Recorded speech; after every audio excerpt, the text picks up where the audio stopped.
Good evening, everybody, and welcome back to session number 2 of the Mythgard Academy's discussion of the nature of Middle-earth by Tolkien, edited by Carl Hostetter. Really excited to dig back into this last night. We're going to do a little bit less math today. Not no math, however. Anyway, so this is going to be Love and Time Among the Eldar, or everything you always wanted to know about elves, but were afraid to ask.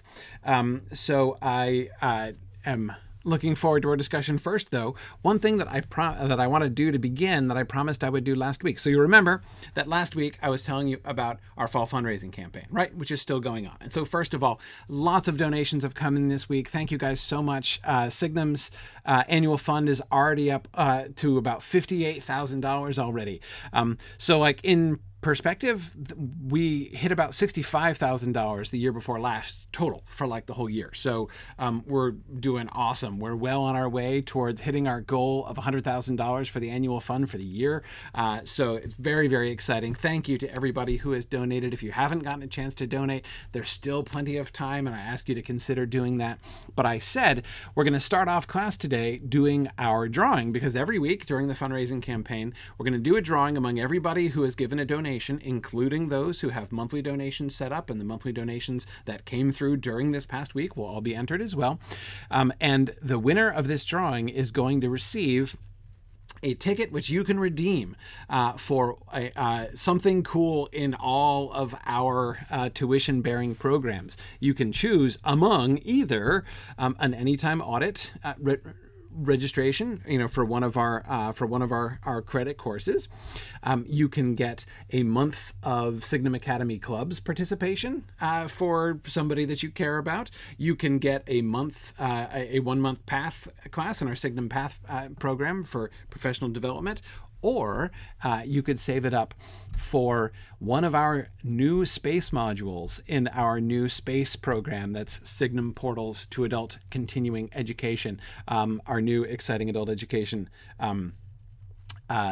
program that we're going to be launching in just a couple months, and concerning which I will be giving more information on Saturday, October 16th at our all-day webathon at the end of our fundraising campaign. But anyway, so I'm now going to do the drawing. So I have my dice and my little dice tower here as I'm going to roll. See, we had so many donations this week. I got to roll percentile dice, right? So that's a good sign. Okay. And that's the wrong number. Okay, so I'm going to try again. I knew this was going to happen. Okay, all right, here we go. Here we go. I got a relevant number now. And let's see, where did my list go? Oh, there's my list. Found it behind all my other windows. Okay, all right, and the winner is Kelsey Bartis. Kelsey Bartis is the winner of the drawing for this week. So Kelsey, you should send an email to info@signumu.org and we will get you all set up with your prize. You can let us know what prize you would like and we'll get you all set up. So Kelsey Bartis is the winner. Thanks again to everybody who has donated. It has been, the fundraising campaign is always wonderful. Just a wonderful time to reflect on, what, we've been able to do together as a community, what you guys have been doing and are still doing to support Signum and keep Signum going, and how we've been growing over the years. It's just been super cool. So thanks everybody for that. All right. So let us jump straight into the text here.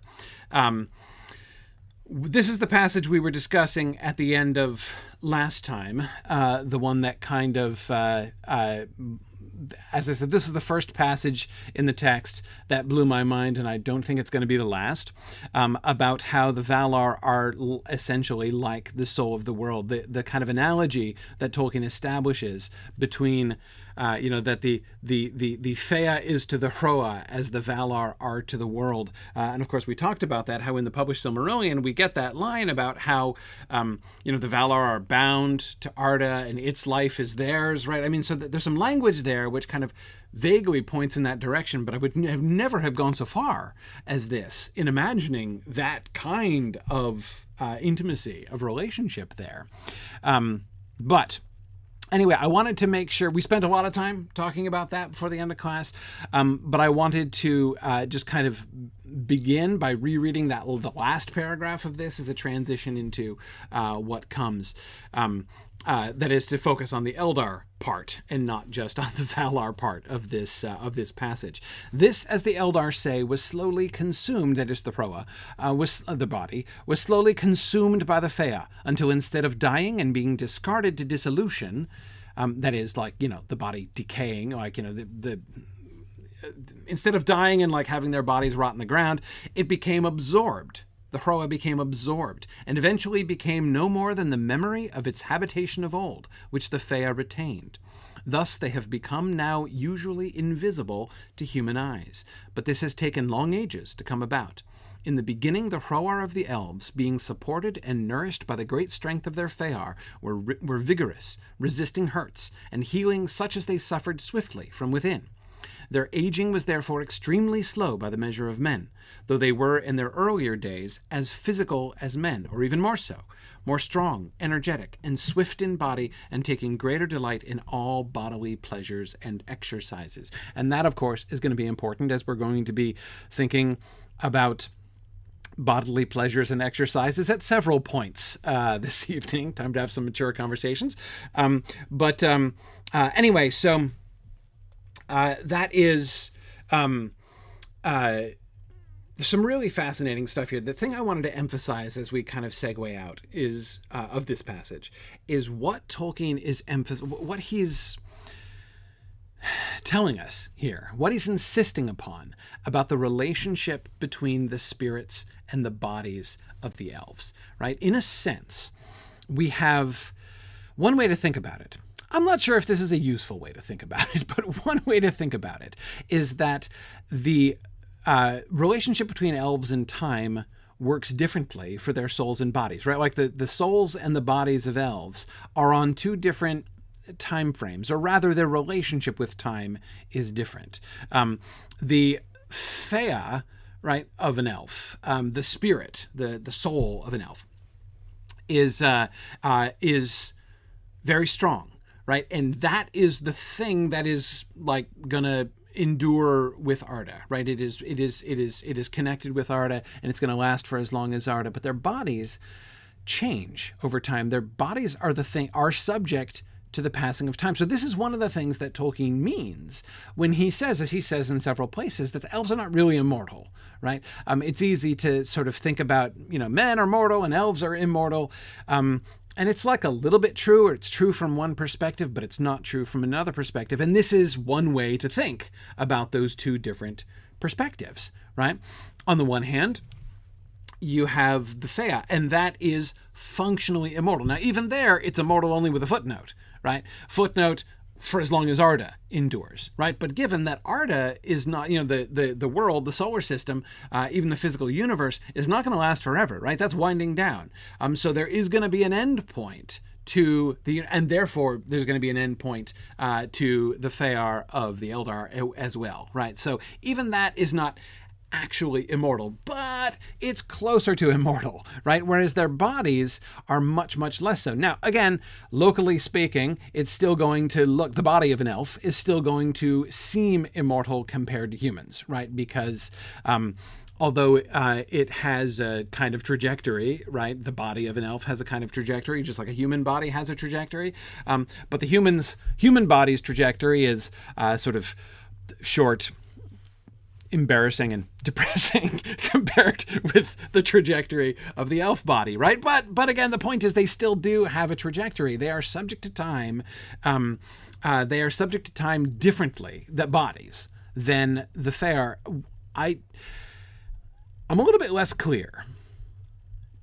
Is there a way in which the Fea change, their circumstances changed, the way that they interact with, the way that they kind of perceive and experience things changes over time as their memories increase, right? It's a very striking thing. Eventually, right, the Fea became no more than the the Hroa goes away and becomes no more than the memory of its habitation of old, which the Fea retain. The Fea have lots and lots of memories, right? And we'll come to a little bit more later on in another passage about their memories. But anyway, it's the change in the Hroa that is particularly emphasized here. Yeah, Michael says it's like elves are on geological time, whereas men are on organic time. Yeah, exactly. Rocks, are kind of mortal too, right? Rocks will eventually, wear down and get old and pass away, right? In a sense. And so elves are kind of like that too. But again, it's not just, the point here is not merely the contrast between elves and men. The point is if it's fair to say, discrepancy internally in elves, right? Between their spirits and their bodies. So what is that trajectory? The trajectory of the Hroa of the elves. At the beginning, their Hroa is like humans, right? So notice how he's trying to kind of emphasize both ends, right? On the one hand, their bodies become absorbed into their Thear, right? Which is hard to imagine. Like, how exactly does a spirit absorb a body, right? I mean, that's hard to understand. Like, they're not exactly, it's not like something dissolving in water or something like that, right? I mean, there doesn't even really seem to be a medium in which those two things are actually meeting. It makes me think of the medieval sort of system of the medieval conception of biology and psychology, and how they have they knew you had a physical body, right? And they believed in the spirit that you had as well. So they believed also that, humans were, made from physical bodies joined with spirits. And they wondered a lot, how do those two things clearly do interact, right? Your spirit affects your body can affect your spirit. Like, those two things clearly are doing business with each other, right? But how, right? The medievals are very systematic in their thinking, very logical and systematic people, generally, not all of them all of the time, but they really liked to try to puzzle out this kind of thing. So one very prominent theory that they had was that there was this third thing called the spirits, which was like a really diffuse thing, which basically comes from the generated by the physical body, but interacted with the spirit. Like, it was their way of trying to imagine, like, how is it that the physical body and the spiritual soul, how do they interact with each other? How do they do business? So it's hard to understand exactly. I've never really been able to picture how the Thea could absorb the Hroa. Exactly, right? I mean, like, because again, they're just like of totally different kinds of thing, right? So that's kind of hard to understand. Michael Dennis, it does kind of sound like matter disappears, right? But it's not just a vanishing, right? Like, one day you wake up and, like, your body, it's gone, like Case of the Missing Corpse. No, it's not exactly like that, right? So this whole paragraph, in a sense, is him trying to explain about how that works. But at the same time that he's trying to explain ultimately the fading of the elves. In this way, again, we talked about this a little bit at the very end of last time, that it's one of these ideas which informed the very, very, very beginning of Tolkien's mythological conception, right? The idea that the elves had faded from the world. They weren't gone, right? There were still memories of them. There's still a presence of the elves, but you don't just like run into elves anymore in the woods like, Arthurian knights used to do occasionally, usually to their discomfort. Anyway, yeah, so that's that concept of the fading of the elves. And by the way, for those of you who haven't read the Book of Lost Tales, in the beginning, he actually was envisioning the diminishing of the elves. Now, you may remember, like, Galadriel talking about diminishing, right? That concept of diminishing is still around later on. When folks like Galadriel talk about diminishing, it's metaphorical, right? Uh, in the Book of Lost Tales, it's pretty clear, I think, that diminishing was literal, because you may know that the fairy traditions that Tolkien was dealing with, not the medieval fairy traditions that he loved most, but the more proximate fairy traditions of the people around him, right? The Victorian English fairy traditions. They were very fond of the idea of the tiny little, cowslip fairies, basically, right? That's so he, now we know, right? We know that Tolkien disliked that and came to dislike it more and more and more over the course of his life. But it's an unquestionable and to some extent uncomfortable fact that when you read his early stuff that he was writing in the teens, when he was like in his early 20s, it's pretty clear that he was at the very least sort of temporizing with it, right? He wasn't saying like, oh yes, like all these stories of tiny little, fairies that like disappear into flowers and stuff, like that's just what I want to write that kind of story. He didn't want to write that kind of story, usually, though he did sometimes, especially in some of his early poetry.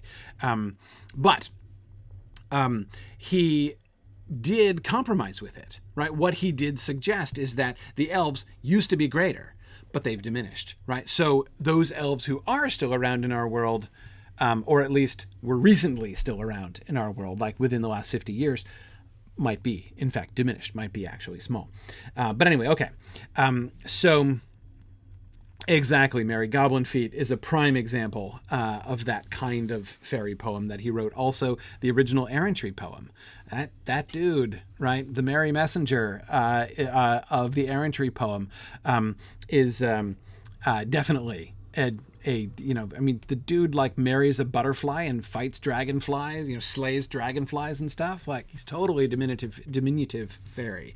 Anyway, yeah, that's interesting, Stephen. So Stephen is saying he had to create an intermediary between the old and new fairies, just as the medievals created an intermediary between soul and body.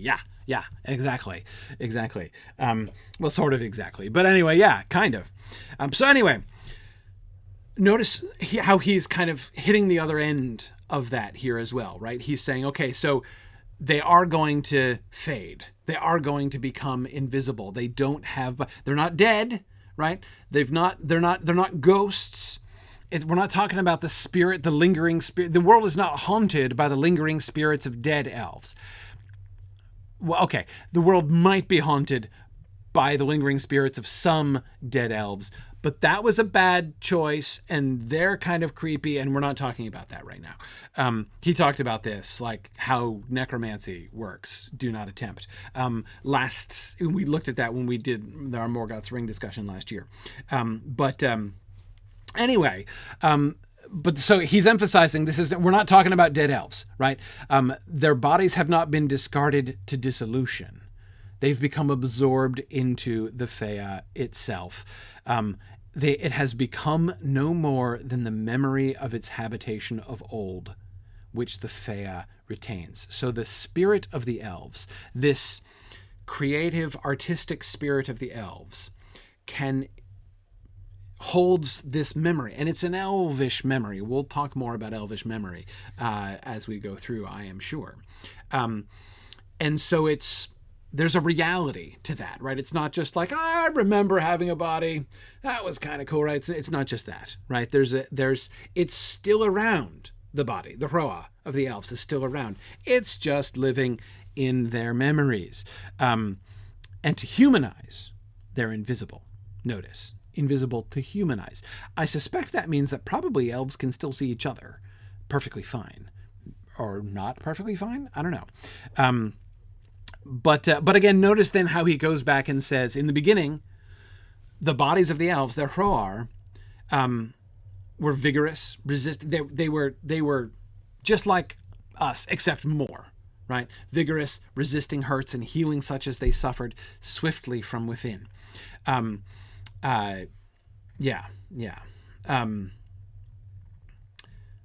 Right. And so, Lynn, when Arda ends, yeah, well, that's the big question, right? And of course, Lynn, you may remember when we were discussing the Athrobeth of Finrod and Endreth in Morgoth's Ring, that's the question that Finrod has, right? When he tells her, like, yeah, you think you're the only one who's facing death? We're facing it too. Admittedly, not for a while, right? Going to be some time, when the world ends. But if you think that humans have it rough, facing this, darkness, right? This blank, right? That you have to, to quote the Númenóreans from the Akalabeth, a hope without assurance, right? And you just have to sort of step blindly into the dark when you die. Well, you have no choice. You're thrust blindly into the dark when you die, right? So are elves. Well, so elves shall be eventually. But that's where he's not, we're not talking about that here. So the aging of the body. So this is all sort of a setup, right, for him discussing the aging of the body. So let's take a closer look at that trajectory of the body, like the temporal trajectory of the body. How does it work? So it's there. This is why their aging is extremely slow by the measure of men, though they were in their early days as physical as men. So just because an elf, we're going to be talking about thousands of years in like the segments of an elf's life cycle, don't think that this means that they don't have bodies that are every bit as physical as you, right? If you cut them, do they not bleed, et cetera, et cetera. Taking greater delight in all bodily pleasures and exercises. Okay. Now, he says, if we disregard the actual time measured in sun years of Middle-earth, but use years merely as units of measurement in the growth from birth to maturity proper to each kind, it will be observed that the elves closely resembled men in this process. Okay, so he's establishing a parallel, right? Again, the early stages of that bodily trajectory of elves is generally parallel to the bodily trajectory of mortals, right? Different frame, different scale, but it's parallel. They reached maturity of the body at about the age of 20, quote, years, right? Not mortal years, mind. At about the age of 20, they reached maturity and remained in full physical vigor till about the age of 60. After that, the Fea and its interests began to dominate them. At the age of about 100, one of the Quendi had reached a stage similar to that of a mortal of full age and wisdom. The normal period, therefore, for marriage and the begetting and bearing of children and their nurture, which were among the greatest delights of the Quendi and Arda, was between about the ages of 20 and 60. Okay. Notice the kind of consequences of this idea. Okay, I was about to say this in a kind of an awkward way. I think I'll go ahead and say it in the awkward way and then try to qualify it. The awkward way I want to say is like, what's the point? Why is he telling us this, right? Why is he spelling it out in this way? Why is he drawing this parallel with mankind? And it seems that one of the primary things he's trying to explain is how that elves have life cycles. That wouldn't necessarily be obvious, right? I mean, if there were, you meet an elf, right? And you meet him again in 10 years and you're older and he's not, right? And you meet him again in 100 years and you're dead and he's not, right? And your distant descendant 15 generations later meets him and he still looks exactly the same, right? So it looks like elves are just static, right? They grow up. I mean, obviously they got to go from fetus to adult at some rate or other, right?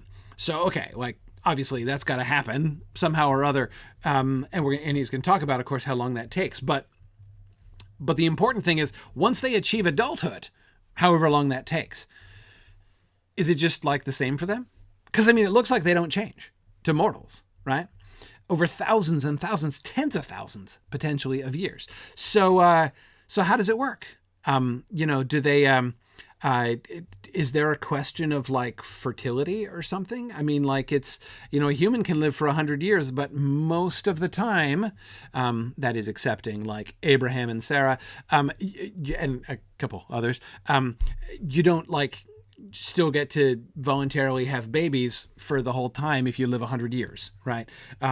There's a certain amount of practical biological matters to consider here, right? And so the thing that he's telling us here is that elves do have something like that kind of pattern. Now, he's not yet explaining it exactly, like biologically or something. So I don't know. Sorry, I was laughing a second ago at Sean's comment. Sean Strasberg said, one wonders, is the 20 to 60 for childbearing similar for elf men and elf women? Or is there a difference, like as among humans, right? A human male can father a child, until very late, whereas a human woman will go through menopause and not be able to bear any longer. And so he's wondering if elf women experience menopause, and then he was wondering, is it called Elfopause? It would be like Elvesopause. I doubt it. I don't think that. Our professor, the philologist, would approve of that word. But anyway, yeah, Michael Curtis, that's a really good way to think about it, that elves are not vampires, right? Vampires are frozen, right? That's kind of the idea. Like they're kind of stuck, and that sense of the sort of staticness of the life of the vampire, that they just get kind of frozen. I mean, that is part of at least many of the vampire legends, right? Elves are not like that. Elves do grow and develop and have these different stages. So let's look at what he tells us about this. And Sean, I mean, again, I agree with you. I agree with you that it does seem parallel to the physiological, biological cycle of human development, right? But I don't think that he is giving us, in fact, it's quite clear that the explanation of this that he gives is not, in fact, a biological one, right? They remained in full physical vigor till about the age of 60. What happens at that point? At the age of 60 elf years, right?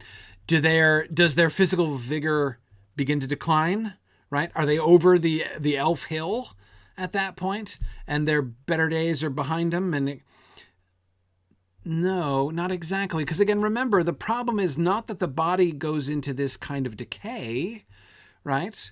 The problem is that the Fea begins to dominate, and that's exactly what he describes. After that, after the age of 60, the Fea and its interests began to dominate them. The Fea and its interests. So the problem is not that their bodies can't handle it anymore, necessarily. The point is their Fea's busy doing other things, right? Once the elvish Fea really gets going, right? Once it gets into gear, once it leaves that, that period of youth behind it, if we can classify generally, and clumsily, admittedly, the whole time from birth to this age 60, which I keep making air quotes around the ages here, because again, remember, he's not saying 60 years of the sun by any means, as he'll express more clearly later on. But in making this parallel in these 20 Yanni, 20 elf years, he is suggesting, again, it's not that they enter physical decline, it's that they enter spiritual acceleration, right? And the way in which they accelerate it. So Stephen, they don't have an elvish midlife crisis. They have an elvish midlife. Oh, it's not midlife, early life, right? It's like the beginning of their real lives. What is the most essential thing to the spirit of an elf, right? What are elves really about, first and foremost? They're makers, right? They're about the the making of things and the studying of things and the loving of things, right? They have many interests, right? And that begins to really take over so that they cease to be interested in physical things. The time of the children, right? Their marriage and childbearing time generally falls in that 20 to 60 age range, right? Because after that, their Fea it's doing other things, right? They got other things to do. At the age of about 100, notice what he goes on to emphasize. Again, he kind of doubles down on the fact that they're not just in physical decline. At about the age of 100, and again, it's still in those same, years, right? Which means, so yes, Chris, I do believe that we're talking about the 144 equivalent years here still. So yes, age 100, we're talking about in years of the sun, we're talking about 14,000, at about the age of 14,000 or so, right? But again, remember that he's establishing the parallel, right? That's the whole point of this paragraph, establishing, trying to help us understand the parallel. But the parallel, it goes really closely at first, right? That arc from birth to 20 to 60, the two of them are tracking together. And then, whoop, they diverge, right? Because about the age of 60, humans physically don't, in fact, and I'm sorry, I don't like spoilers, don't, in fact, continue to become more and more strong and vigorous of body after the age of 60, right? What does he emphasize about the elves? At about the age of 100, given the parallels that he's established, how are we expecting that sentence to end, right? At the age of about 100. Right? At the age of about 100, stick a fork in them, right? We're imagining a kind of, parabolic arc, right? Of life, right? Growth and then like up to the, the prime of their lives, and then, decline, sorry, I'm going off camera here, decline down into their twilight years, right? I mean, it sounds like that's what I expected anyway, given the parallel that he had been establishing, but not so, right? When they reach that parallel time, that 14,400 year mark, that 100 years, where humans are very lucky still to be, breathing at that point, the Quendi have reached a stage similar to that of a mortal of full age and wisdom. We could perhaps take votes as to what age exactly he's referring to there. I'm not sure, and I'm not keen to guess. But anyway, yeah, okay. So, right. So the parallels stop after age 60 is what I'm gathering, right? No longer is it like they reach a stage similar to that of a mortal of full age and wisdom. But, when I suppose the human is no longer thinking about childbearing generally. All right, Chad votes for 50. I could buy 50. I could buy 50. Especially as I'm approaching 50. So full age and wisdom, sign me up. That's a little depressing. I'm hoping to achieve greater wisdom. That I hope I've not actually achieved as close to a percentage of my max wisdom as all that. Okay, now Jen, you ask a very sensible question, but I don't think that we can answer that yet. And that is, can you give us an example with an elf we might know? He says, I'm trying to picture Cirdan or Glorfindel or anybody like that after their Fea takes over. Jen, this is part of the problem. We're still early days yet, right? One of the things that Tolkien is doing is working this stuff out. It's one of the big questions, right? How old is Cirdan is not a question to which we know the answer and can bring that in to help us understand this better. That is indeed one of the very questions Tolkien himself is trying to figure out, right? Given what we know about Cirdan the Shipwright in the stories from the Silmarillion, the stories that he gets worked into in the Silmarillion, and from what we know of him in The Lord of the Rings, what, therefore, must the Age of Arda be, right? If that is true. Right. That's exactly the kind of thing that Tolkien is kind of trying to work out. And Michael Dennis, I agree. Glorfindel is a bad data point. Yeah, he's a bad data point in almost every way. So, and let's and remember, Tolkien is one of the things to recall here, and this is one of the things that makes this book so much fun, I think. It's not just that we have to kind of guard against spoilers from later on. We have to remember that Tolkien is himself figuring this out. So we can't just jump ahead and say, like, all right, let's apply all this stuff and then we'll figure it out. We have to go along with him while he's figuring it out, and be very grateful for the work that Karl Hostetter did in laying this out for us so that we can go along with it in that way. Because, again, Tolkien doesn't know the answer and is slowly and strategically revealing it to us. Tolkien is figuring out the answer to these questions, right? So that's why, again, that's what's so much fun about this whole thing, which I think is just great. Let's see. So Christopher is wondering, if you're a Fea in Mandos waiting to reincarnate, how does this affect the timer? Now, so Chris, this is one of the reasons why it's important to recall that the timer is totally different, right? The kind of clock that we're discussing, this is the Hroa clock, right? It's the body clock that we're talking about here. It's not the Fea, right? Now, the Fea begins to dominate them, right?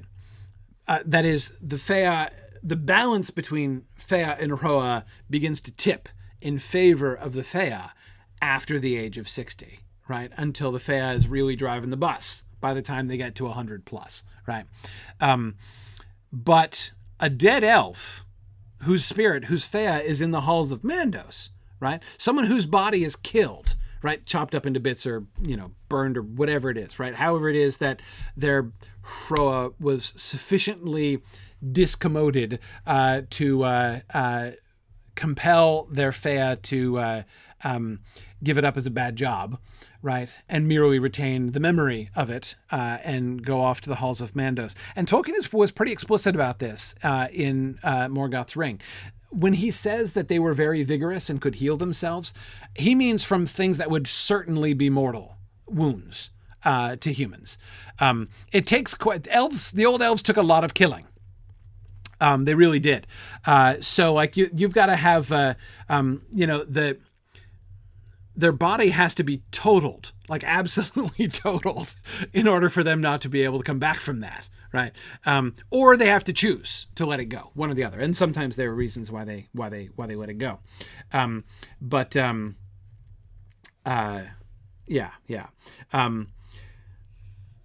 Right. Exactly, Stephen. They elves, the category of mostly dead for the Eldar back in the old days was a broad category at that point. So okay.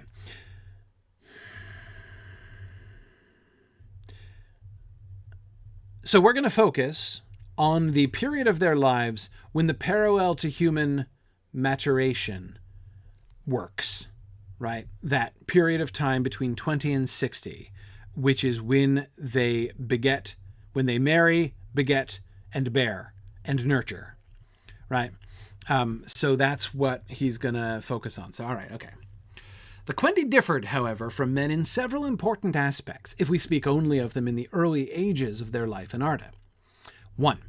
Their Fear never reached maturity in the sense that they ceased to be able to grow by further increase of knowledge and wisdom. But they did reach a stage when memory of thought and labor and of the events of history, general and to each one in particular, began to be a burden, or at least began more and more to occupy their minds and emotions. This development, however, which marks the true aging of the elves, did not concern the elder days, and first became evident during the Second Age, increasing rapidly during the Third Age when the dominion of men was finally achieved. Okay, so let's pause there for a second. Here we do learn something now about the time frame, not exactly about the time frame, but about the trajectory of the Fea, right? We've been looking at the trajectory of the body over time, right? And how time affects the Hroa of the elves. This is how time affects the Fea of the elves. They're impacted differently and more slowly, right?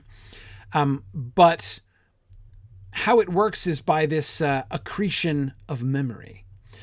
The memory of the elves, and again, I am sure we're going to talk more about the quality of the memory of the elves, right? It's not just a purely kind of quantitative thing, right? We have memories of like a certain number of decades, right, of experience. But the elves, I mean, remember, we're talking about, a 100-year-old elf, or parallel to the 100-year-old, was 14,000 years old, right? 14,400 years old.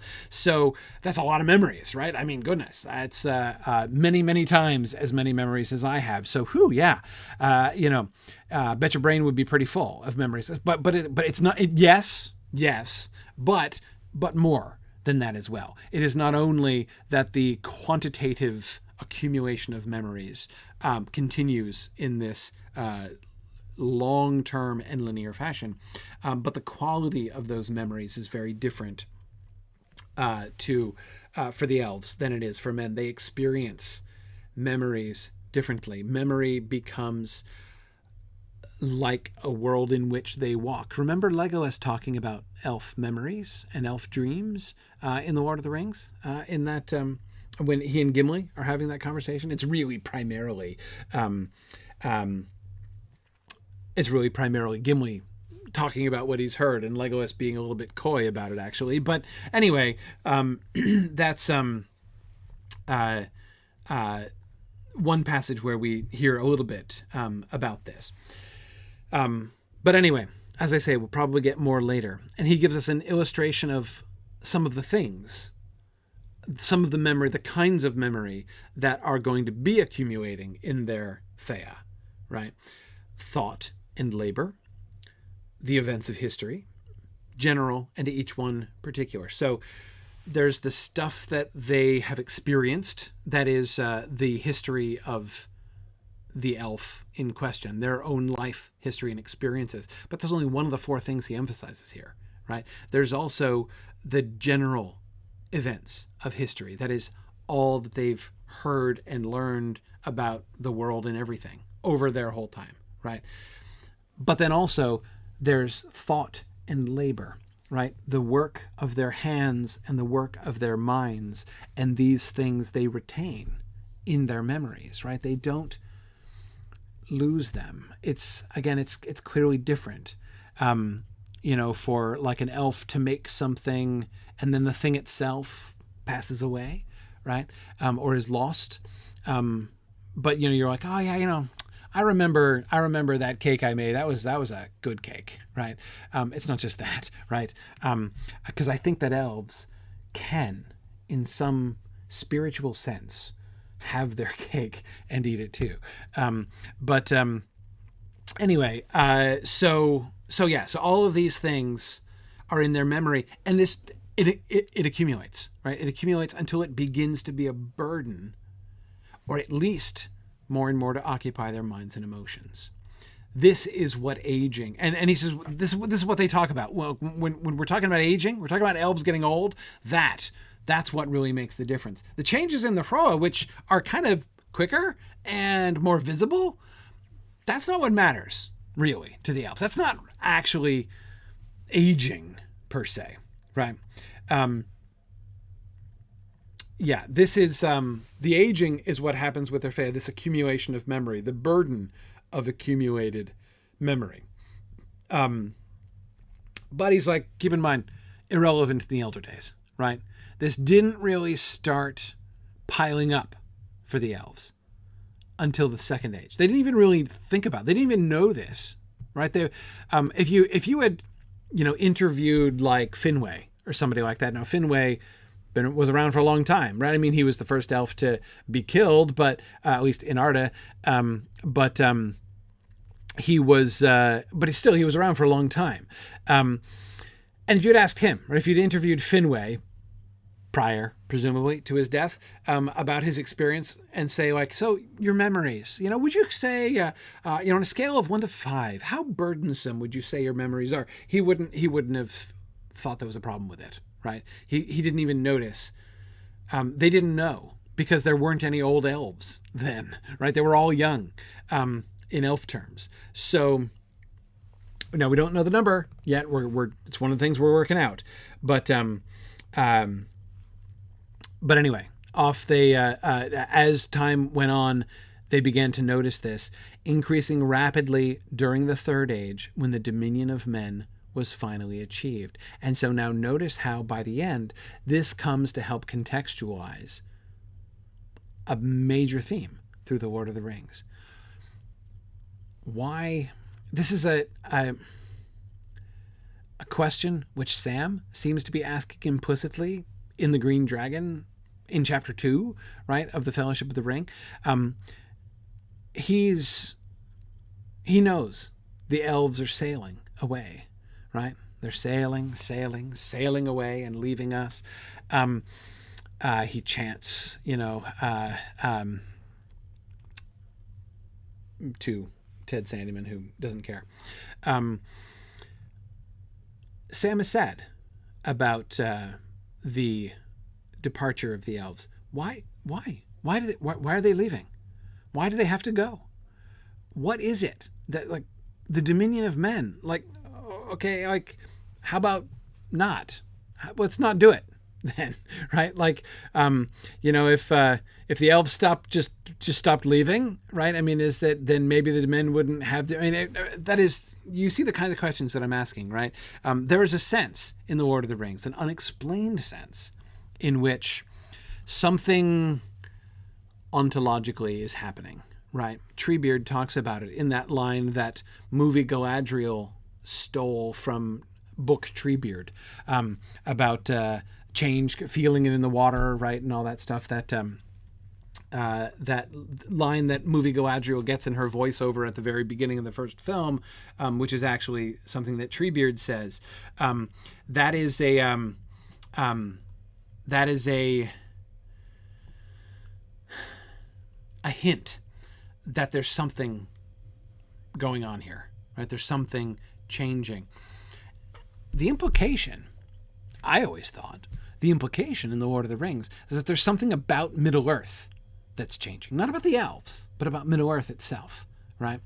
And that sense that there's something in Middle-earth that's changing seems to be highly endorsed by, or supported by, several passages in the Silmarillion, and by several even more explicit passages in some of his earlier writings, like the Book of Lost Tales, and some of the earlier, like the Quentin Nilder stuff from the, what's it called? The Shaping of Middle-earth, Volume 4.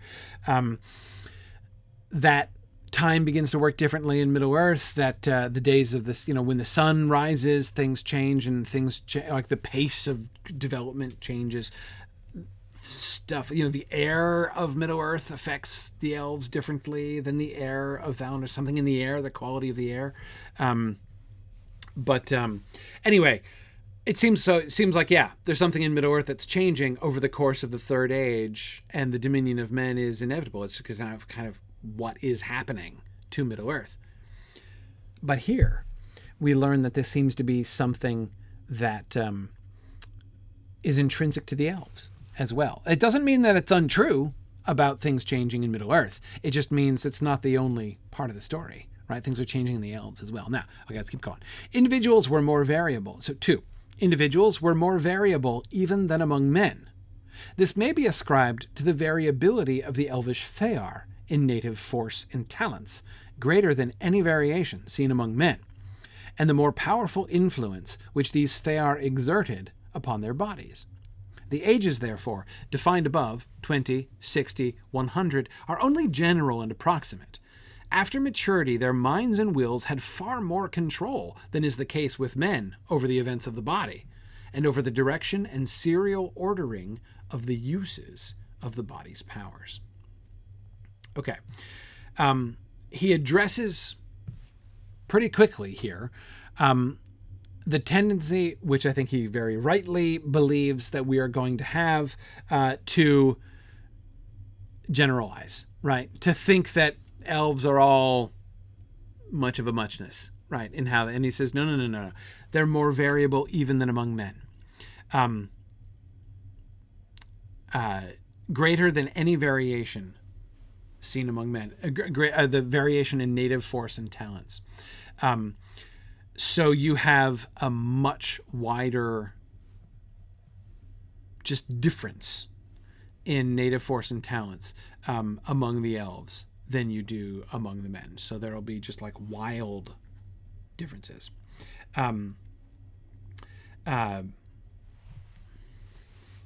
Yeah, good. Kurtz says, I've wondered for years why there were no elf children anywhere at the end of the Third Age. Yeah, Kurtz, again, all I would say is, sounds like Tolkien had been wondering that too. Right? This is how he operates, right? We see this again and again.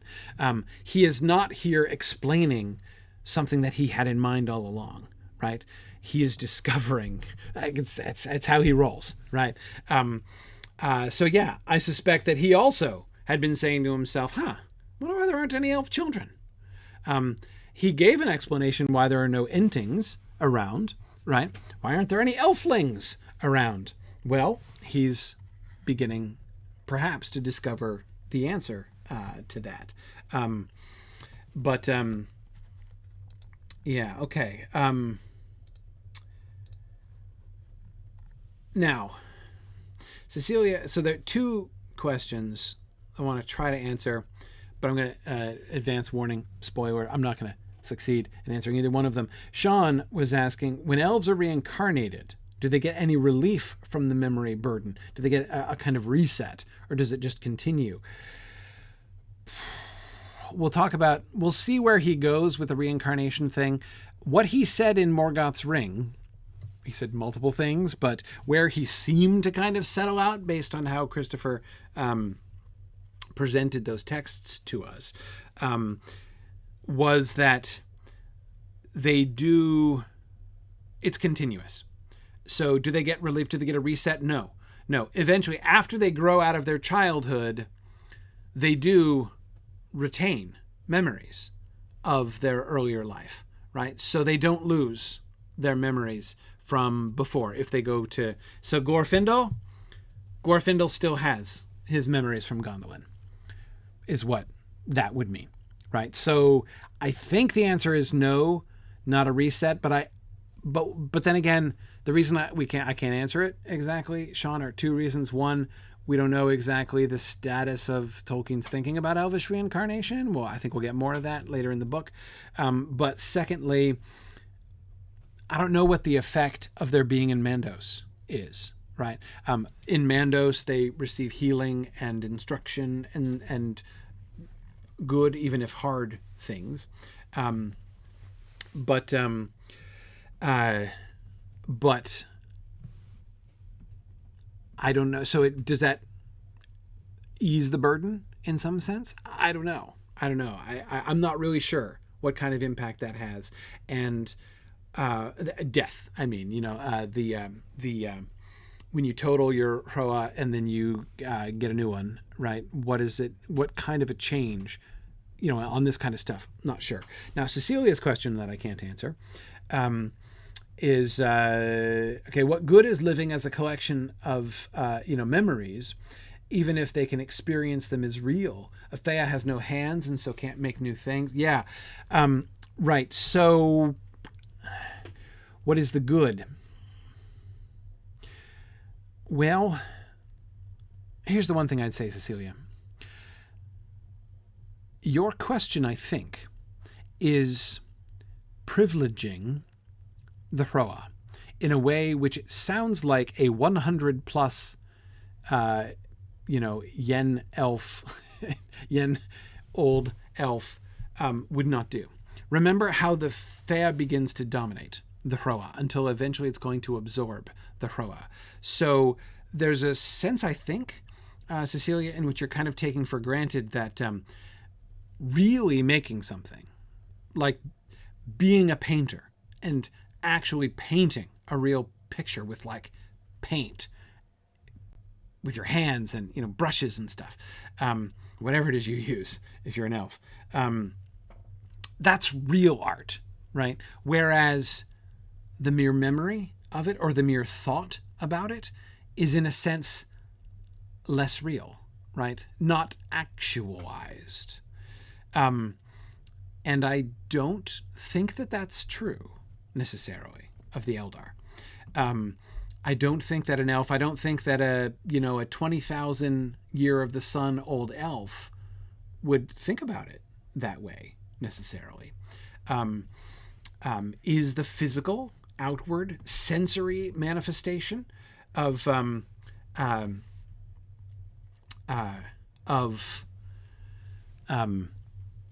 art or the labor of the Fea, is that the true expression? Is that the perfect expression? Is that the best? I'm not sure. I don't know that it is necessarily. John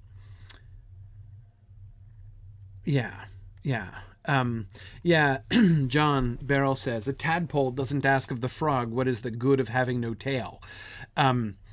It might well be, John, as you suggest, that would be how the elf would think of it. That is, when it no longer has a normal Hroa, right? When the Hroa has been absorbed, that it's like, now I don't have I can't paint anymore, right? I'm in the post art stage of my life because I have no hands any longer, any more than, the frog is like, I'm in the post tail stage of my life. So life doesn't have meaning anymore. Maybe so.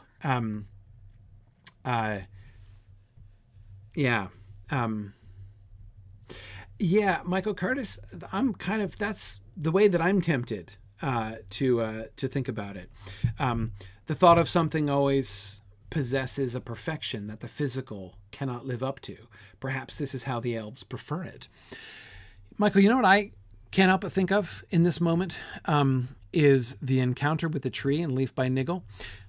Different thing. He's not talking about the Eldar and their art or anything there, but the concept that we encounter in that moment in Leaf by Niggle, when Niggle, after his time in the workhouse, encounters the tree in that place, which will come to be called Niggle's Parish.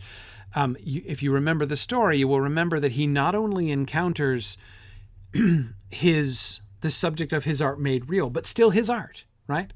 It's not just that he discovers the real tree that he was actually picturing in his head, or that he had glimpsed from a distance. That's true, but it's more than that. It's also the tree that he created. And Tolkien emphasizes, the narrator in the story emphasizes, that he sees the leaves not only as he envisioned them, but as he tried to capture them. They are more perfect than he had ever executed. But they even were leaves that he would have come to think of, had he lived longer. That moment in Leaf by Niggle, Michael, kind of informs my idea of what the post-Hroa artistic scene might be like for the Eldar. I don't know. Is it possible that the loss of a physical subcreative power would be a sorrow for a while? I think so, but I probably. Is there loss? Yeah, the elves certainly do experience loss, but what I can't help but think, Michael, is that there's no way it could be the same. If you've got a human artist who can no longer do the art anymore, right? Like a human singer who loses his voice, or anything like that, right?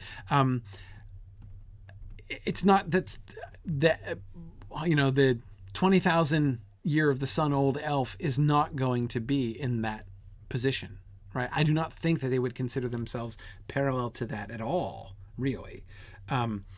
Is there a loss? Is there a change? Yeah. And perhaps it might be, there might be sorrow. I can't rule it out. But I am not 100% convinced, that it's really likely. Okay.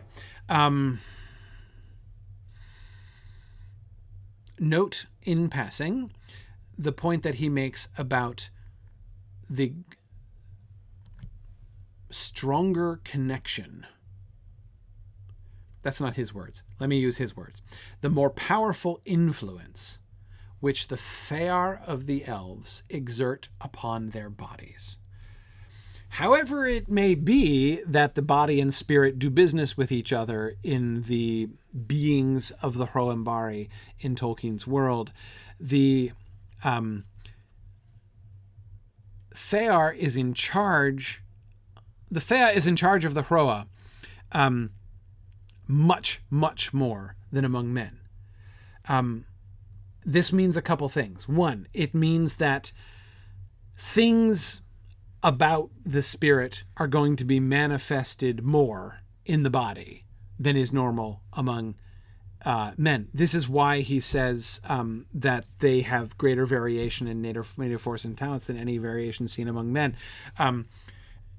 You're going to see, because the Fea is like shaping the body, right? Controlling the body. Influence, exerting more powerful influence over the body. You're gonna see a more kind of direct reflection there, but also over the direction and serial ordering of the uses of the body's powers. Many things that in humans are only unconscious processes, automatic processes, are under the conscious influence of the Fea among elves. And the number one example that we're going to see of this is going to be conception. Elves get pregnant on purpose. There's no, there are no shotgun marriages among the elves, right? There's no such thing.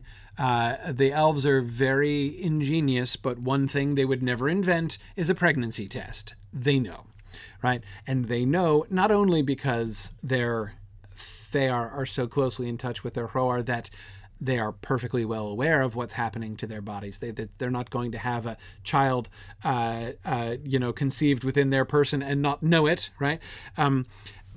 But more than that, they will know it because they chose it, right? They decided that was going to happen when it was going to happen. Yeah. Okay. More. Let's keep going. Okay. I couldn't forbear, of course, to talk about his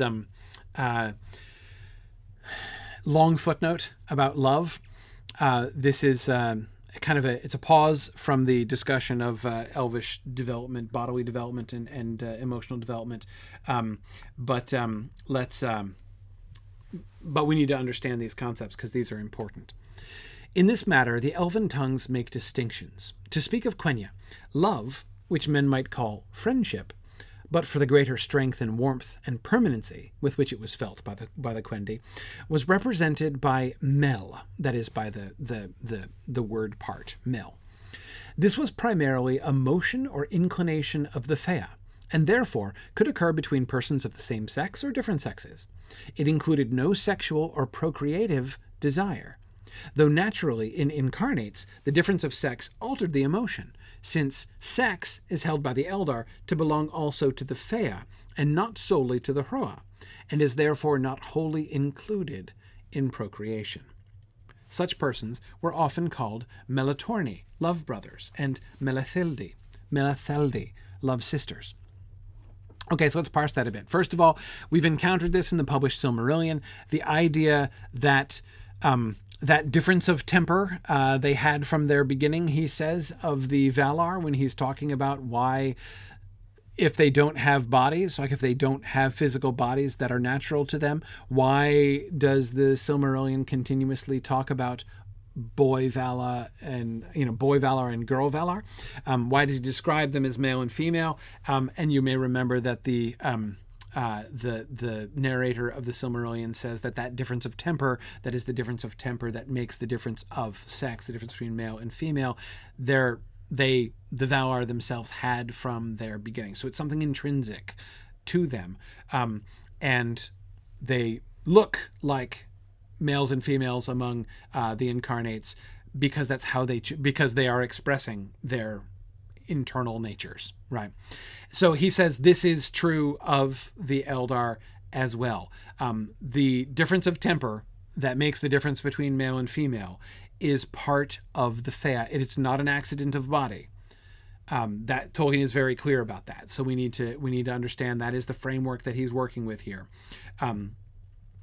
The Fëa of Elves, again, like parallel to, not exactly the same, but parallel to the Valar, the Fëa of the Elves is either male or female to begin with, joined to a Hroa, which is male or female in conjunction. And remember that closeness of link between the two of them. The Hroa is going to be bodying forth the nature of the Fëa in that way. Yeah. Okay. But anyway, all of this is in the context of talking about friendship, Mel, right? Which of course you will recognize from the word melon, right? On the gates of Moria. So Mel is friendship. The difference between, that which is described by the word Mel, or the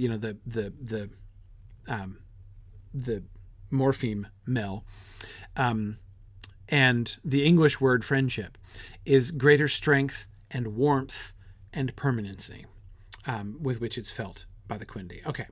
The desire for marriage and bodily union was represented by Yer. Desire for marriage and bodily union. That's very polite, right? Here we're talking about sexual desire, right? They have a totally different word for that kind of love than for the friendship love. But this, never in the Uncorrupted, occurred without love Mel. So they always go together. If you have an elf who desires marriage and bodily union, right? If you have an elf who's experiencing sexual lust for another elf without friendship, who does not also love Mel, that's bad. That tells you something is off, morally off, in that elf. And of course, if you might be thinking of Myglin, then so am I. Remember, there's something crooked in Myglin. He's corrupted in some way. And is that exactly what Tolkien is thinking of here? I don't know, but I think it's involved. Anyway, okay, so it doesn't occur without love, Mel, nor without the desire for children. So, yes, do elves experience sexual desire? Do they experience sexual, lust? Yes. But not without friendship in the Uncorrupted, not without friendship, and not without the desire for children. So the two things are together, like the desire to have children, the desire to have a family is Yer. The desire merely to have sex, merely to experience the pleasure of sexual intercourse with no other strings attached, Tolkien says that is not an experience that the elves have uncorrupted. How many corrupted elves are there and how many of them experience that? We don't really know exactly, but yeah, it's not a thing that they do. Okay. This element that is the yer element, the sexual desire element, was therefore seldom used except to describe occasions of its dominance in the process of courting and marriage. When you're experiencing yer, that's when you know it's time for marriage, right? That's how courtship is defined, right? The feelings of lovers desiring marriage and of husband and wife, that is, so this carries on, by the way, after marriage, apparently, right, between the husband and the wife, were usually described by Mel, mostly, right? That is, so, if you talked about like, oh, look how in love those two are, right? Or like this husband and wife, like they still love each other. Normally you would use the word Mel. Mel is the important word, right? Yer is like very specific, very localized. It's sexual desire. It's the desire to have children, but it's not what dominates you, right? Not if you're an elf, apparently, right? The foundation of the relationship between husband and wife is Mel, not yer. Okay, this love remained, of course, permanent after the satisfaction of yer in the time of the children. Yer is the sexual desire which is the desire for children, and is therefore a desire that is satisfied. Mel is never over, right? Mel is permanent, remember, he said. So, you don't grow out of friendship, but eventually the desire for children is satisfied, but was strengthened by this satisfaction. So their Mel for each other, their love for each other in the Mel sense, is strengthened by the satisfaction of yer, by the having children. Right? And the memory of it to a normally unbreakable bond. So yer contributes to the Mel, to the bond between the husband and wife. It strengthens the Mel between them when it is satisfied, and the memory of it strengthens it to an unbreakable bond. A feeling, not here to speak of law. So he's not saying like, divorce is illegal among elves. He's saying elves would never want to get a divorce because their Mel, their friendship for each other is so strong. George, I would resist. George is thinking about Greek words for love, which is extremely tempting, and I'm tempted too. But I'm not going to go there. Is yer like eros? Yes, but it's not identical to eros. So my impulse here is to say that the Greek words for love are likely to lead you astray. Let's focus on what he tells us and not try to, because let me say the same thing another way, George. I don't think that he has those Greek terms in mind and is using like elvish vocabulary to get at it, right? So I don't think it's safe to draw an equivalency there at all. Are there some parallels? Yep, there are definitely some parallels, but it's not, it's definitely, I think it's not the same thing. Okay, speaking of Greek words for love, he's going to go on and use one here, but not about Mel or about yer. Two other stems were also concerned with feelings that we should often call love, indil and indur. That's Ndil and Ndur. These generally did not concern individuals or persons and were unconnected with sex in either Thea or Hroa.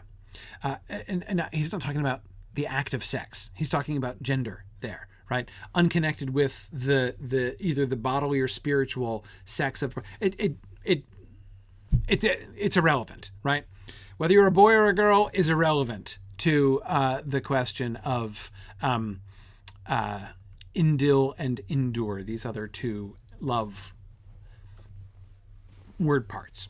Indil is best compared with English phile, phile, in Anglophile, bibliophile, etc., or especially with philo, as in philosophy or philology. It expressed a feeling of special concern with, care for, or interest in things such as metals, or lower creatures such as birds or trees, or processes of thought and inquiry such as history, or arts as poetry, or in groups of persons, as elves or dwarves. So Indil would lead you to study something, right? To pursue an interest, right? But again, it's a kind of love. It's about the relationship you have with these things. So if you are a lover of trees and you love to see trees and learn more about trees and discover trees and study them and how they grow and how they live and all these things, you are a lover of trees, right? Indil would describe your relationship with trees. Thus, Elendil, lover of the Eldar, or Elendil, which sounds almost completely identical but is not. One is lover of the Eldar, the other is lover of the stars. Of course, the Eldar are the people of the stars. So whether you love the people of the stars or you just cut out the middleman and love the stars directly, right? In either case, apparently your name might be Elendil. Earendil, lover of the sea. Valandil, lover of the Valar. It may be called love because while its mainspring was a concern with things other than the self for their own sakes, it included a personal satisfaction in that the inclination was part of the lover's inherent character, and study or service of the things loved were necessary to his or her fulfillment. So it's one of the things I think he's getting to at here is, like, it might seem like you might love trees, but do trees love you back?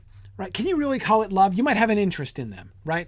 But it's only love metaphorically. I mean, you're not entering into a consensual relationship with trees, right? So it's not reciprocated, this kind of love, surely, right? If you love metallurgy, for instance, or poetry is not actually going to love you back, right? But he says it's like love because these things are necessary to the fulfillment of they're a natural expression of the lover's inherent character, and they are necessary to the fulfillment of their own joy, their own personal satisfaction, right? So in that sense, yeah, the trees might love you back because studying them and seeing them and discovering them makes you happy, right? And so, yeah, the joy that you receive from your love of metals or history or poetry does love you back because it makes you happy. So that's Indil. Endure seems originally to have referred to devotions and interests of a less personal kind, to fidelity and devotion in service produced by circumstances rather than inherent character. Thus, an Ornendil was one who loved trees, and who, in addition, no doubt, to studying to understand them, took an especial delight in them. But an Orendur was a tree keep, a forester, a woodsman, a man concerned with trees, as we might say, professionally. Okay, so that's the difference. If you do something for your job, right, and you're devoted to it, right? I mean, you've devoted your whole life to this career, right? To the study of this thing. You're a professional. You're really good at this thing. But you don't really love it for yourself. It's like the difference between your job and your hobby, right? Those things that you do just because for personal satisfaction, right? It's the difference between a lover of trees, right? Somebody who just wants to spend time with trees, wants to learn more about trees, and somebody whose job is they're a woodsman, a forester, right? Someone whose job is to take care of trees and they know lots about trees. Kurtz, you might, if you're an Ornendil, you might say perhaps teach trees to speak, right? That's absolutely what an Ornendil might do, that an Ornendur might not do. But since, he goes on to say, certainly among the free Eldar, Endure was normally accompanied by Indil or personal interest, and even by Mel, for the Eldar held that this emotion can rightly be felt by incarnates for other than persons, since they are akin to all things in Arda, through their Hroar and through the interest of their Fear, each in its own Hroa, and so in all substances of Arda. the distinction between Indil and Indur, especially in later Quenya names as used by elves or men, became obscured. So there's a good reason why these two words get blurred together. They get blurred together because among the elves, almost nobody does the one without the other, right? This is one of the things, by the way, I remember in the Silmarillion Film Project, we were asking, there are many questions that we have come to ask in the Silmarillion Film Project that I never asked before, including who sweeps the floors, among the elves, right? So surely somebody sweeps floors. Menegroth, right? I mean, the floors don't clean themselves, right? So somebody's got to be the floor sweeper. So how does it work? Is there an elf whose job it is to sweep like an elf who's sweeping the floors of Menegroth every day for 10,000 years, right? Are there who does the menial work, and what's it like, right? And so what we decided was that there must be elf floor sweepers. One thing, we kind of were saying, well, maybe they kind of take turns, doing the menial chores. So we were kind of imagining one possibility, which saw on a particular random day, you might go into Menegroth and find Thingol sweeping the floors or something, or Luthien or something, because they all do it. And we decided, no, that's not right. That's not right.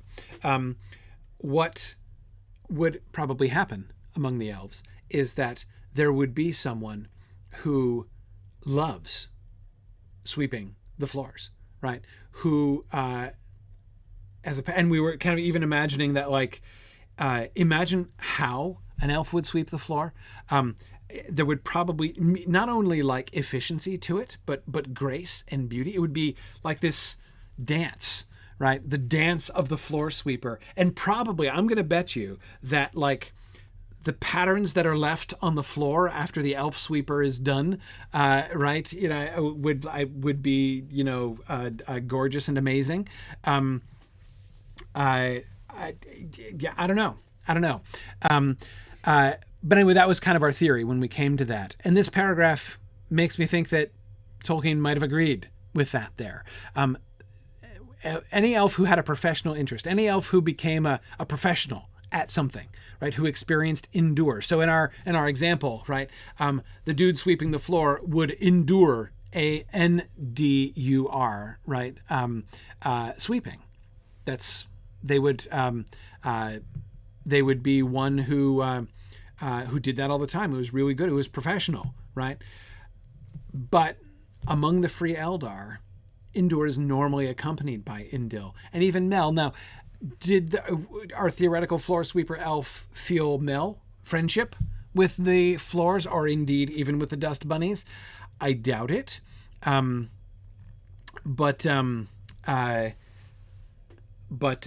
anyway, yeah, I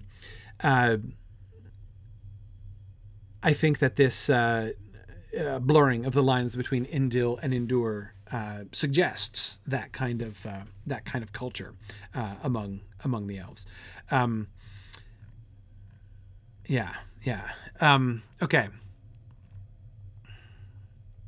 Maybe he would feel Mel with the. I don't know if you can feel Mel with the process. Mel involves, and when he says even by Mel, right? Like a lover of trees could even experience Mel, friendship for trees, right? And there you see, Mel has to be reciprocal, I think, if I'm understanding it properly. Indil and Endure are one way, right?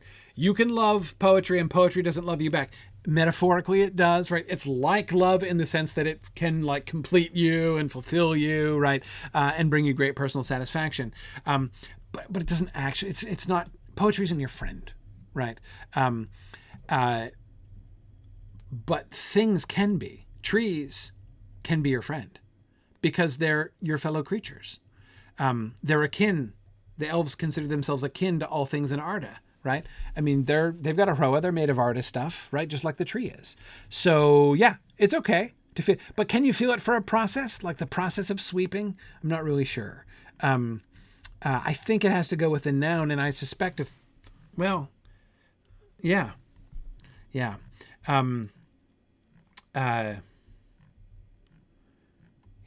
Yeah.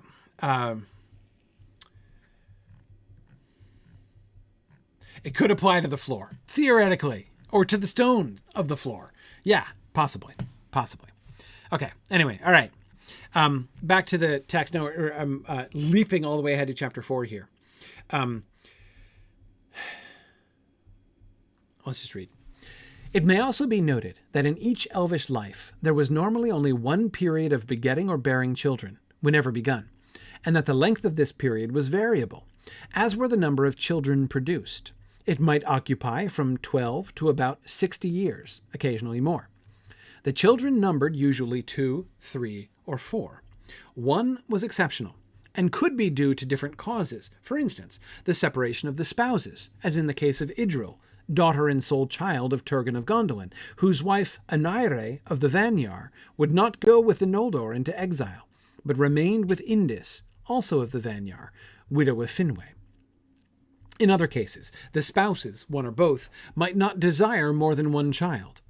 This was rare, and in the histories of the elder days occurred only when some child of exceedingly great qualities was born, which, as the Eldar say, demanded far more of the vigor and life of the parents than a normal child. The most eminent case was that of Miriel, mother of the most gifted of all the Noldor, Feanor. Okay. All right. Several things that I want to hit on here. Of course, we all knew Feanor was coming by the end of this paragraph, right? As soon as he said one was exceptional, right, we all saw Feanor coming a mile away. This is in the context of describing the length of the childbearing years of the elves. How many children do they tend to have? 2, 3, or 4, usually. Very rarely 1, very rarely more than 4. But note what's also happening. On the one hand, this is rooted in narrative, right? There's something that lurks behind. Why is he saying 2, 3, or 4? Why has he decided that 2, 3, or 4 should be the proper number? Again, it's thinking about this not from the elves' perspective, but from Tolkien's perspective. How does the cause and effect work? It's like when I was talking about Cirdan before. The question is not, he knew all along exactly what Cirdan's backstory was, and now he's setting us up to understand it, and now he's going to disclose it to us. That's not the situation. The situation is he had no idea, and he's trying to figure it out. He's trying to discover it, right? To find out what the answer is. And I think we can clearly see that happening in this paragraph, right? It's one of the dominant things happening in this paragraph is he's now citing, in a few cases explicitly, and in a few others implicitly, stories that are already known. The children numbered usually 2, 3, or 4. That's a sentence which has a wealth of allusion behind it, right? We think back to all of the elf families that we know. How do we know that's true? Well, read the Silmarillion. You can see it's true, right? So he starts with this as a fact, right? Clearly, obviously, 2, 3, or 4 is the most common number of children among the Eldar. What's he doing now? Figuring out why that's true. So on one level, the stories that he's already invented seem to be serving as the foundation for these stories. Again, what he's doing is discovering the truth that lies behind the stories that he's already told. To some extent, that's what he's describing, right?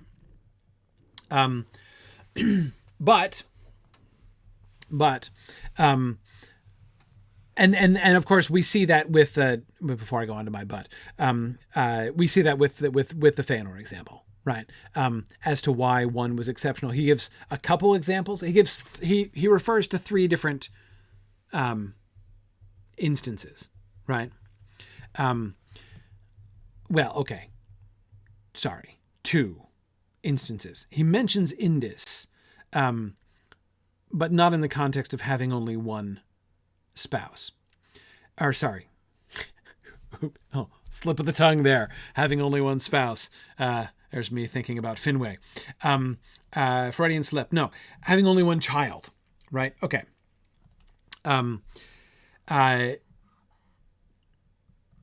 So he gives 2 examples. Feanor, again, the one we all saw coming. and then Turgon of Gondolin. Idril. He only had one child, Idril. Now, I'm going to ask you a trick question. Why does Turgon only have one child? Why does Turgon only have one child? Bear in mind, this is a trick question.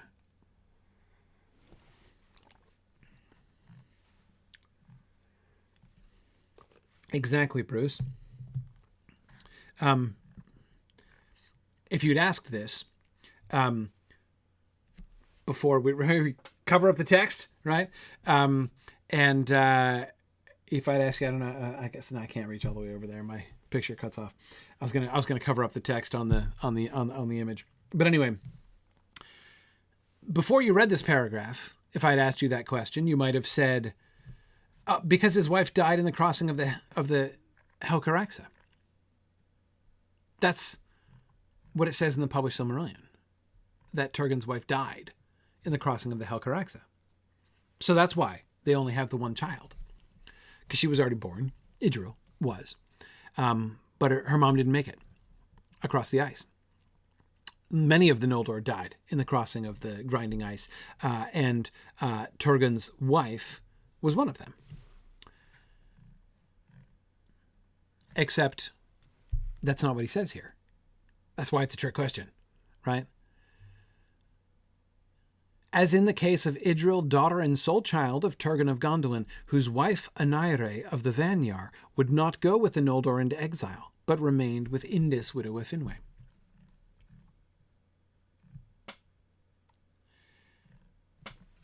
Wait, does that sound familiar? Let us re-enter published Silmarillion world. We've heard that story, though. It's not a new story. Who is that true of? Who was was bonded to one of the Vanyar who didn't come with?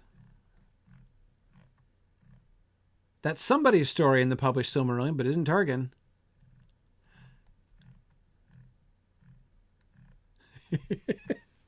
Several guests. No one has guessed the right effing elf yet. You got it. Belladonna Wolfsbane in Twitch. Finrod. Finrod is the answer. I think we've had every other. We had Fingon, Feanor, Fingolfin. No, Finrod. Finrod Felagund. He was in love with one of the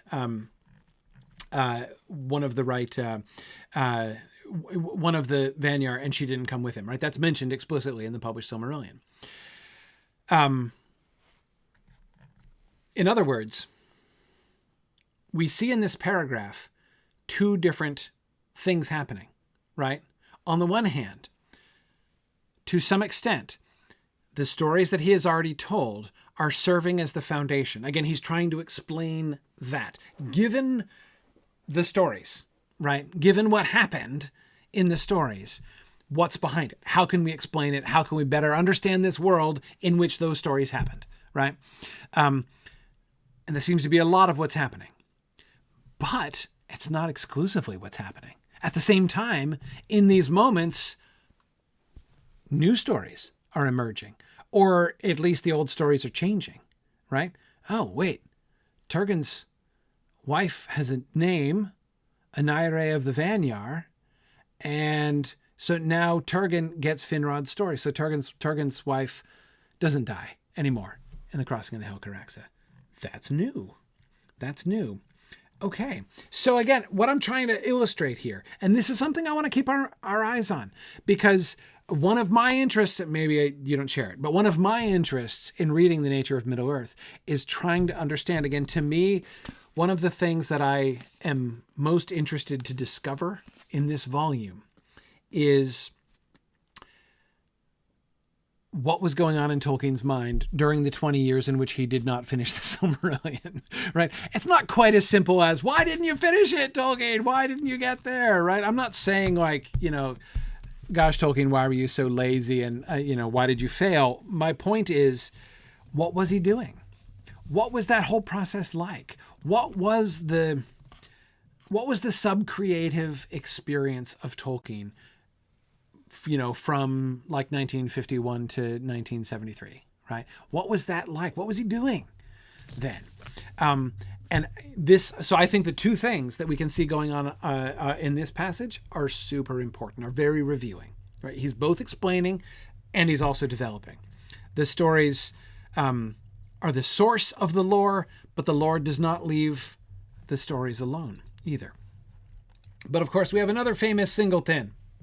And here you go, right? Here you go. I don't know if you had the same reaction to this footnote that I did, but reading this, I was like, oh man, I have answered this question so many times. I wish that I had had this paragraph, 10 years ago. People ask me this question all the time. Another case was that of Luthien, daughter of Elwë and Meliana, Eleuthingol and Melian. Though this case was also unique in that Meliana was not an elf, but of the race of the Valar, a Maya. Footnote, that is, a divine spirit, coeval with the great Valar, but of less power and authority than the Valar, whom they served. Melian assumed, as the Valar and Maiar could, the raiment of the children, the incarnates, out of love for them. So they can get a body, right? But notice, one of the things we're going to be getting at here, which is super interesting, right, is how exact, because I've tried to explain this so many times, and the problem is not that I had necessarily, I'm not saying I've failed, though doubtless I have many times failed to explain it well. The point is, I would explain it, and then as I'm explaining it, I'm like, do I even really understand this? That is a thing that I've often said is the relationship between the spirit and the body in a Valar who has taken on a body, right? A Valar who has taken on a body is not the same as the relationship between the body and spirit of an incarnate, right? And this has often come up when trying to explain what the heck the wizards are, because the Astari are incarnate. Okay, fine. So I've often said that, right? The relationship is different. But fortunately, not that many people have pressed me on that point to say, how exactly is that relationship different? Because I didn't understand it very well myself. So we're getting at that here, and I'm delighted. Okay, all right. So Melian has taken on the raiment of the children. She's made a body for herself, right? Out of love for the children. Great. Only one of the greatest of the Eldar in their early vigor could have supported a union of that sort, unique in all known tales. By the way, here Tolkien is picking up a prominent mythic idea. There are many stories, of course, of unions, sexual unions, between mortals and the gods. This rarely ends well for the mortal in question. And I don't just mean because the gods in question are often doing scurrilous and disreputable things, like Zeus so often does, for instance, in Greek mythology. I mean, even if it's all quite charming, consensual, and romantic, it still rarely ends well for the mortal in question, and often either destroys them or comes near to it. Anyway, so yeah. Right, like Psyche, Bricktails, yeah, exactly. Or like, what's his name, Anchises, Aeneas's dad, who fell in love with, fell in love with, yes, but who slept with Venus. Okay. Oh, by the way, no, Bruce, I'm pretty sure I am not wrong.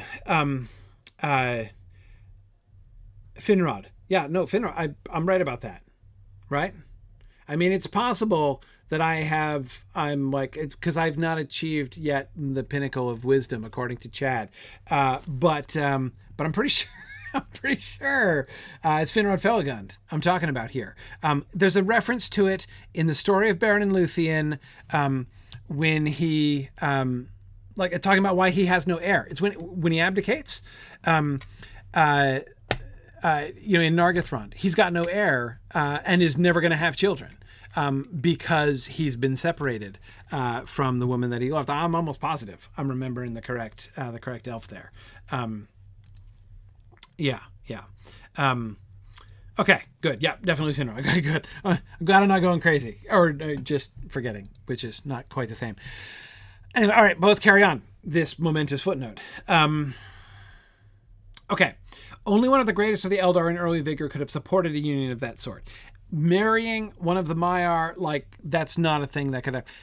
Forget it. For a human, forget it, right?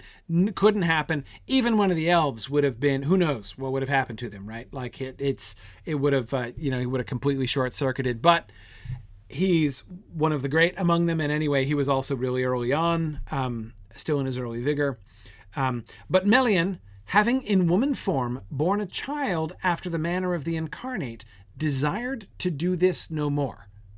By the birth of Luthien, she became enmeshed in incarnation, unable to lay it aside, while husband and child remained in Arda alive, and her powers of mind, especially foresight, became clouded by the body through which it must now always work. It must now always work.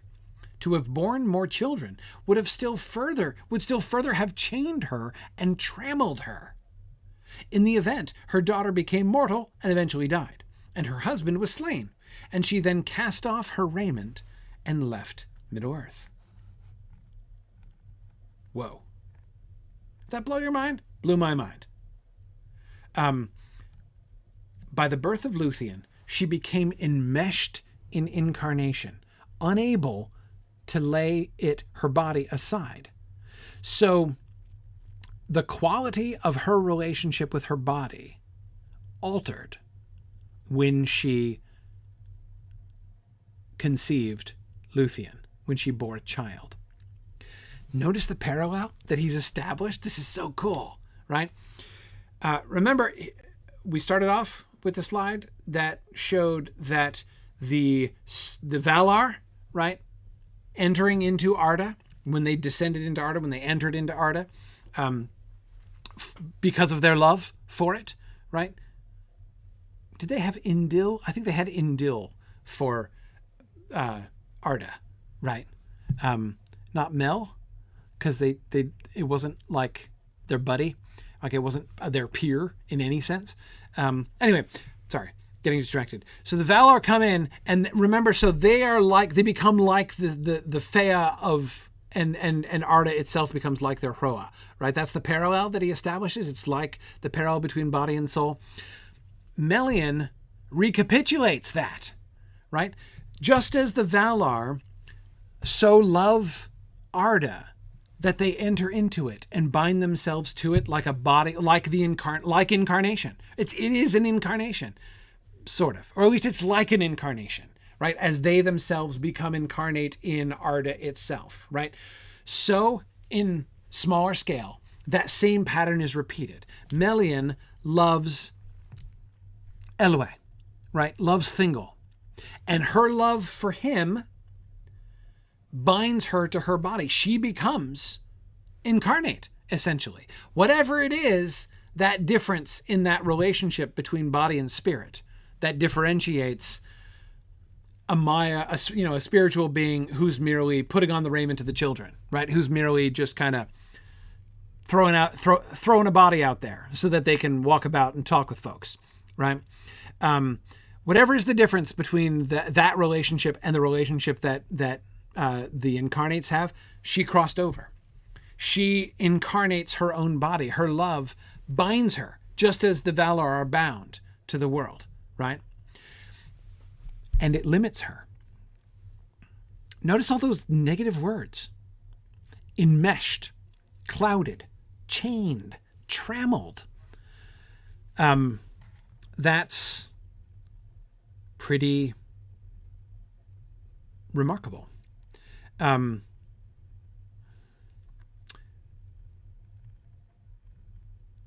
Arthur says, so you could say that Thingol ensnared her. Well, let me one-up you there, Arthur, with one step increased discomfort. Where did that happen? Where were Thingol and Melian? When Melian became chained, trammeled, and enmeshed with incarnation? Nan Elmoth.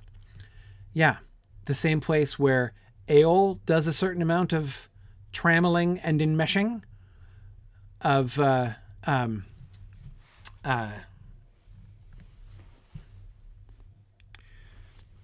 haven't had enough sleep. Her name, Turgon's sister. Aredhel. Phew, remembered it. Yes, Aredhel. Exactly. Yes. Yes. No, I'm not saying it's the same. I'm not saying, I just wanted to say there's, it's a twisting of it, right? It's obviously not the same. We can do a lot of contrasts there. But it's not that there is not no point of contact there either. So, Arthur, is he, has Thingol enmeshed her? Has he entrapped her? No. It is an expression of her love. It is an expression of her choice, right? And yet she is enmeshed. She's trammeled. She's chained. And it would be even more so if she had more children. So she chose to just have the one child, not because, she gave birth to Luthien and was like, I'm going to, stop while I'm ahead. But because good. Yeah. Christopher says it's more like Luthien being enmeshed in Baron's doom. Yeah. It's something like that. Yeah.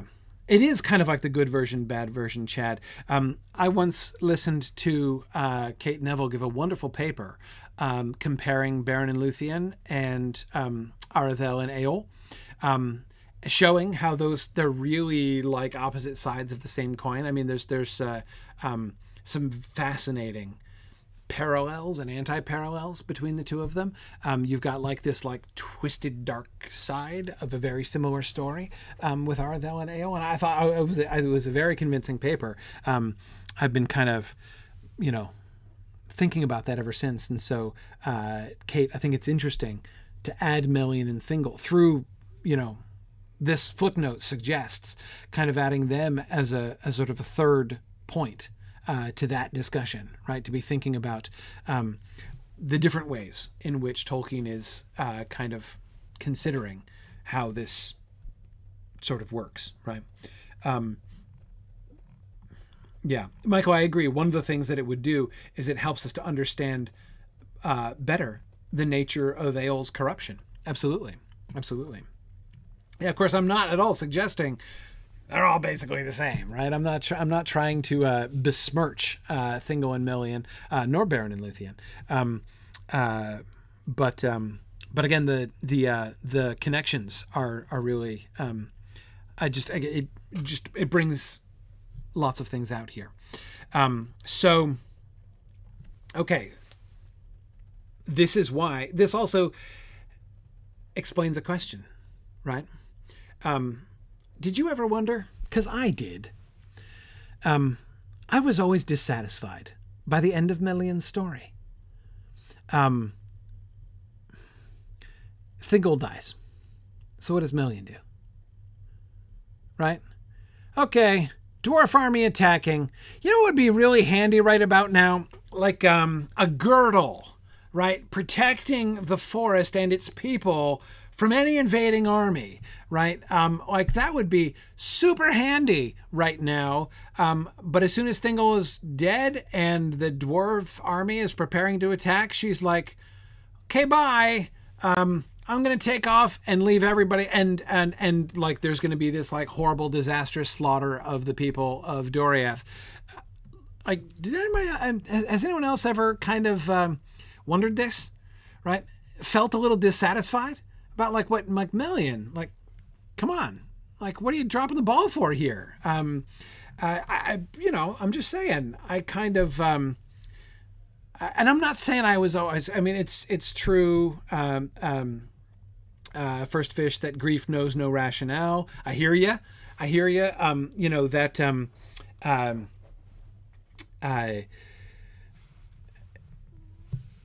And I always kind of accepted that on one level, right? Like, she's upset, she's bereaved. Like, I'm not going to judge or anything. It's not like I was judging a little bit, but anyway, it felt a little unsatisfying.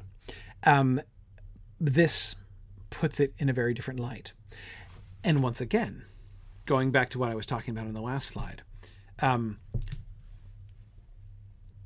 as I've been saying before, did Tolkien, is this exactly what was in Tolkien's head the whole time, and he's now finally explaining it to us? No, I don't think so. I think it's going the other way around. I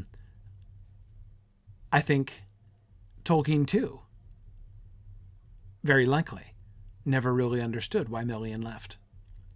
He knew that she did, right? But is he now understanding why that happened? Has he discovered here why Melian left? It's what it sounds like to me, honestly. This is exactly the way that Tolkien thinks and creates. If there's one thing that we've learned about Tolkien's creative process in our many, many year-long journey through the history of Middle-earth together, it's that is totally how he thinks. Okay. Peeking ahead.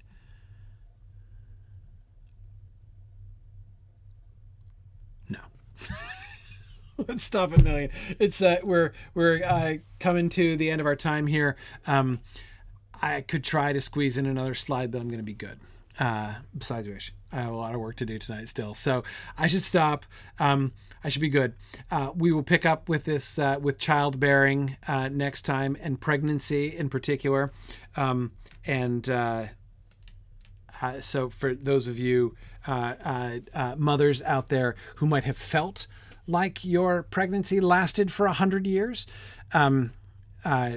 may be interested to read more about the pregnancies that actually lasted for 100 years. But anyway, so we will go on and discuss that next time. How far to read for next time? Well, we're not going too fast, are we? Let's read through chapter 8. So I'm going to keep asking you to read a few chapters ahead of where we are, just in case I hit a smooth patch, right? I don't want to be caught at unawares. So let's read through chapter 8 for next time, and we'll see how far we get next time. But anyway, thank you very much for joining me tonight. This was a really fun discussion. Can't wait to join you guys again next week as we discuss. And don't forget, we're going to be doing another drawing next week for everyone who's made a donation, or everyone whose donation comes across during this week, starting from the beginning of class tonight all the way through the beginning of class next time. So thank you guys again for your generosity during our fundraising campaign. Thank you for remembering Mythgard and Signum during this time. And I will say good night, everybody. See you guys next week.